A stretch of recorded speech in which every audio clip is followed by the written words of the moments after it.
नमस्कार, मैं हर्षित तिवारी। अब है न्यूज के 14 मार्च रविवार शाम के बुलेटिन में आप सभी का स्वागत है। आइए चलते हैं उज्जैन जिले की खास खबरों की ओर। चंद्रदूज के अवसर पर राजाधिराज बाबा महाकाल का पंच मुखोटा श्रृंगार किया गया। पंडित पुजारियों ने विधि विधान से पहले बाबा महाकाल का जल से अभिषेक किया, जिसके बाद महाकालेश्वर को दूध, दही, शहद, शक्कर, घी अर्पित किया गया। पंडित पुजारियों ने मंत्रोच्चार के साथ बाबा महाकाल का श्रृंगार किया। इसके बाद महाकाल को पंच मुखोटा पहनाया गया, जिसमें बाबा महाकाल मनमहेश, छबीना, शिव तांडव, उमा महेश और होलकर स्वरूपों में दिखाई दे रहे थे। महाकाल मंदिर के पुजारी दिनेश गुरु के अनुसार भगवान शिव को पंचानन कहा गया है। वे 5 स्वरूपों में विश्व का कल्याण करते हैं। इतना ही नहीं, महाशिवरात्रि के बाद आज चंद्र दर्शन के दिन ही बाबा महाकाल का यह विराट स्वरूप श्रद्धालुओं को देखने को मिलता है। पंच मुखोटा दर्शन से शिव नवरात्रि के पूरे 9 दिन के दर्शन का लाभ एक ही दिन में मिलता है। महाशिवरात्रि की, नवरात्रि की सबको शुभकामना। भगवान महाकालेश्वर नवरात्रि में जो पूरे भारत में एकमात्र स्थान है जहाँ नवरात्रि मनाई जाती है। नवरात्रि में 9 दिन तक जो श्रृंगार होते हैं वो आज शिवरात्रि के बाद में दूज आती है, उसी पे भगवान महाकालेश्वर को ये सब मुकाटे धारण करते हैं। और आज का मुकाट इंदर 5 मुकाटे की झांकी के नाम से ये प्रख्यात है। जिस प्रकार ओम नमः शिवाय 5 शब्द है, 5 तत्व पूरे विश्व में फैले हुए हैं, उसी 5 तत्वों के हिसाब से भगवान महाकालेश्वर की 5 मुकाटे की झांकी है। महाशिवरात्रि नवरात्रि में जिन भक्तों ने दर्शन नहीं हुए वो आज के दर्शन करने से पूरे पुण्य की फल प्राप्ति होती है। भगवान महाकालेश्वर, ओम नमः शिवाय, 5 तत्व, भगवान महाकालेश्वर का सबको आशीर्वाद। नवरात्रि शिवरात्रि की सबको शुभकामना। महाकाल जय महाकाल, जय महाकाल। बेगमबाग में महाकाल वन अंतर्गत स्मार्ट सिटी के तहत होने वाले विकास कार्यों के लिए 165 मकानों की जमीन अधिग्रहित करने को लेकर कथित गतिरोध आ गया है। सूत्रों का दावा है कि सोमवार को मकान तोड़ने की कार्यवाही नहीं होगी। इसके पीछे सर्किट हाउस पर संपन्न बैठक का हवाला दिया जा रहा है, जिसमें कलेक्टर, एसपी सहित शहर काजी एवं भाजपा से जुड़े कुछ लोग शामिल हुए थे। सरकारी जमीन पर बने बेगमबाग बस्ती के 165 मकानों को हटाने की मुनादी पिछले दिनों एडीएम नरेंद्र सूर्यवंशी ने माइक पर संबंधित लोगों के सामने की थी। एएसपी अमरेंद्र सिंह भी मौके पर मौजूद थे। उस समय कतिपय लोगों ने इसका विरोध किया और अधिकारियों के साथ विवाद भी किया था। इसके बाद प्रशासन ने मुनादी करते हुए 15 मार्च अंतिम तारीख घोषित कर दी थी। इधर सूत्रों का दावा है कि मुनादी से पूर्व हुए विवाद को लेकर एक समन्वय बैठक सर्किट हाउस पर हुई। इसमें कलेक्टर आशीष सिंह, एसपी सत्येंद्र शुक्ल, शहर काजी खल्लीकुर रहमान और भाजपा से जुड़े कुछ लोग शामिल हुए थे। बैठक में इस बात को लेकर सहमति बनी थी कि लोग अपने मकान स्वयं तोड़ लेंगे या खाली कर देंगे। कलेक्टर ने आश्वासन दिया था कि जब तक संबंधितों को मकान नहीं मिल जाते वे किराए के मकान में चले जाएं। प्रशासन प्रति माह 3000 रुपए प्रति मकान प्रभावित परिवारों को किराए के रूप में देगा।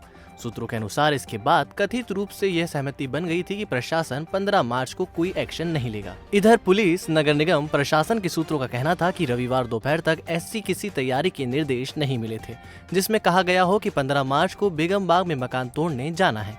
इसी के चलते फिलहाल यही समझा जा रहा है कि 15 मार्च को मकान तोड़ने प्रशासन नहीं पहुंचेगा। शहर काजी के साथ बैठक के बाद कलेक्टर ने नई गाइडलाइन तय की है, जिसकी जानकारी केवल उन्हीं को है। इधर इस संबंध में कलेक्टर आशीष सिंह और शहर काजी से चर्चा करना चाहिए, लेकिन नहीं हो सकी। इधर यहाँ बने सरकारी भवनों को खाली कराया जा रहा है। स्वास्थ्य विभाग के अस्पताल, भवन और आवासों को हटाया जा चुका है। जमीन खाली होने के बाद यहाँ जूता स्टैंड, क्लॉक रूम आदि बनाए जाना प्रस्तावित है। जिले को पहली ब्लड डोनेशन वैन मिली है। नेशनल हेल्थ मिशन के तहत स्वास्थ्य विभाग को ये वैन उपलब्ध कराई गई है। खास बात यह है कि अब तक ब्लड डोनेशन कैंप लगाने के लिए ब्लड बैंक की पूरी टीम सहित अन्य संसाधन की आवश्यकता रहती है, लेकिन इस वैन के मिलने के बाद अब केवल वैन में ही पूरा कैंप आयोजित किया जा सकता है। वैन में लगे फ्रिज में 40 यूनिट ब्लड संग्रहण की क्षमता है। इसके अलावा वैन में एक बार में 2 डोनर रक्तदान कर सकते हैं। जिला चिकित्सालय ब्लड बैंक उज्जैन को एनएचए मध्य प्रदेश शासन भोपाल द्वारा नई बीटी वैन मिली है, जिसमें कि ब्लड का कलेक्शन हो जाएगा और ट्रांसपोर्टेशन की भी इसमें सुविधा है। इसमें 2 डोनर काउच लगे हुए हैं, जिसमें कि डोनर लेट के यहाँ पर ब्लड दे सकते हैं। उनका उसको है ना ब्लड कलेक्शन मॉनिटर से जोड़ा जाएगा, जिसमें वो मात्रा भी काउंट हो जाएगी कि 350 का बैग है कि 450 का, वो एग्जैक्ट वॉल्यूम आएगा, क्योंकि वो उससे जुड़ सकता है। एक बार में 2 डोनर ब्लड दे सकते हैं। इसमें डीप फ्रीजर रखा हुआ है, जिसमें 40 बैग रखे जा सकते हैं -2 से -6 में। जैसे कि अपने को टेम्परेचर चाहिए होता है ब्लड बैग का, तो उसी टेम्परेचर में वो यहाँ एक जगह से दूसरी जगह ले जाए जा सकते हैं। ब्लड ख़राब नहीं होगा। ये ब्लड को फिर जिला चिकित्सालय की ब्लड बैंक में रखा जाएगा और जो मरीजों को ज़रूरत है उनको दिया जाएगा। और इस बीटी वैन में एक तो वेइंग मशीन भी है, बीपी इंस्ट्रूमेंट भी है और ट्यूब सीलर वगैरह जो भी हमको मतलब ब्लड कलेक्ट करने के लिए जो भी सामग्री की ज़रूरत होती है वो सब है।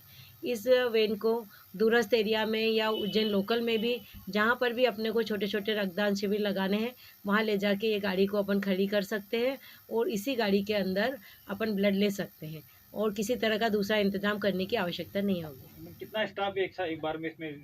इस गाड़ी के साथ में एक डॉक्टर, एक काउंसलर, एक लैब टेक्नीशियन, वाहन चालक और वाहन का अटेंडर, इतने लोग इसमें सेवाएं देंगे।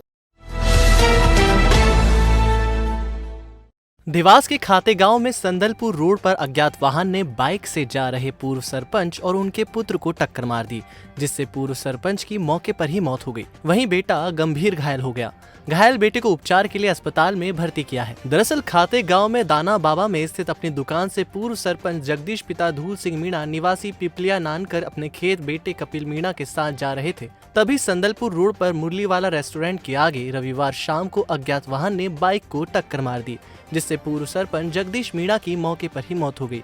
वहीं बेटा कपिल मीणा गंभीर घायल हो गया, जिसे प्राथमिक उपचार के बाद हरदा रेफर कर दिया।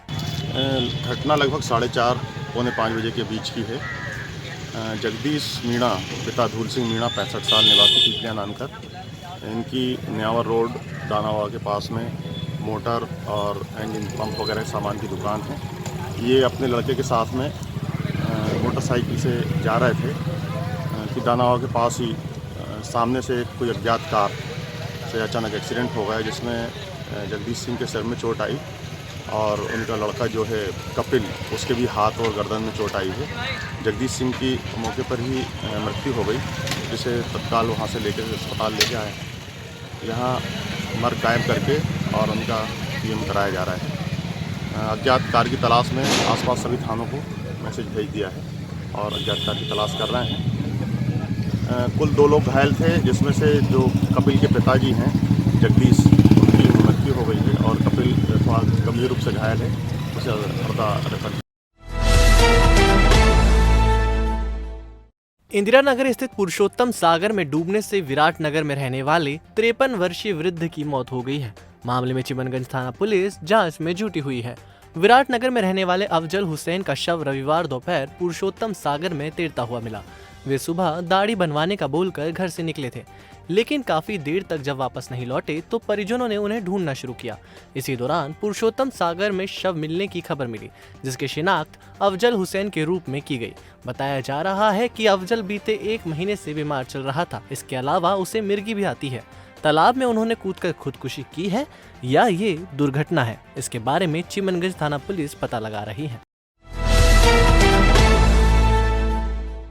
देवास के बागली क्षेत्र के ग्राम भूरियापुरा में शराब पीने के लिए मक्का बेचने को मना करना मां को महंगा पड़ा।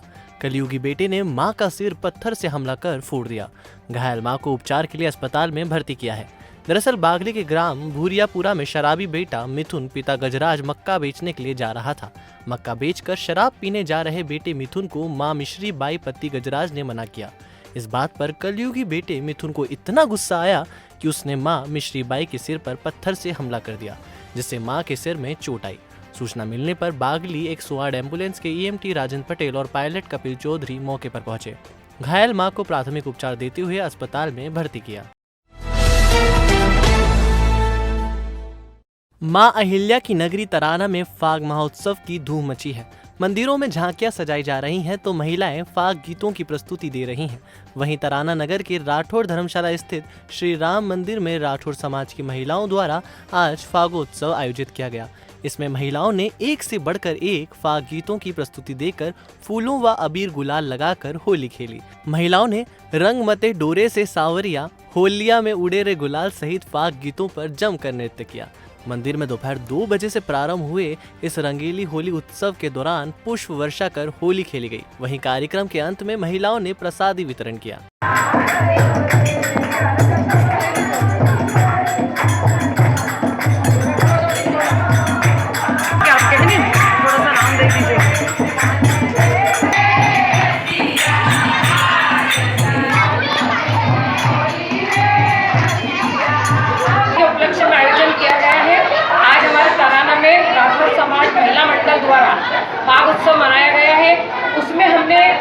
कृष्ण बनाए हैं और राधा कृष्ण बनाए और सभी ने आज बहुत फूलों की और रंगों की होली खेली है। और श्री राम मंदिर में जो राठौर समाज तराना का जो श्री राम मंदिर है उसमें भाग उसको बड़े हर्षोल्लास के साथ मनाया गया।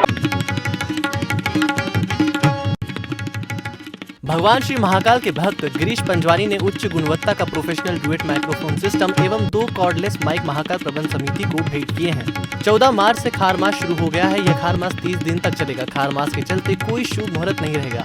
पानबिहार क्षेत्र का रहने वाला 18 वर्षीय अनीश पिता वंशीलाल खेत में चने की फसल को इल्लियों से बचाने के लिए कीटनाशक दवा का छिड़काव कर रहा था। इसी दौरान वह कीटनाशक के प्रभाव में आ गया। उसे अस्पताल में भर्ती किया गया है। किशनपुरा में रहने वाली हीना पिता सुभाष की जुपिटर को मेला कार्यालय के समीप कार ने टक्कर मार दी। हीना को चोट लगने के बाद उपचार के लिए अस्पताल लाया गया है। बताया जा रहा है कि हीना नृत्यांगना है। राजपूत समाज द्वारा सदस्यता अभियान संचालित किया जा रहा है जो कि 30 मार्च तक जारी रहेगा।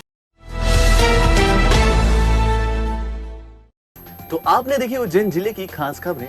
आपको हमारा बुलेटिन कैसा लगा, इसका फीडबैक कमेंट सेक्शन में जरूर दीजिएगा। कल फिर मिलेंगे नए बुलेटिन के साथ। नमस्कार।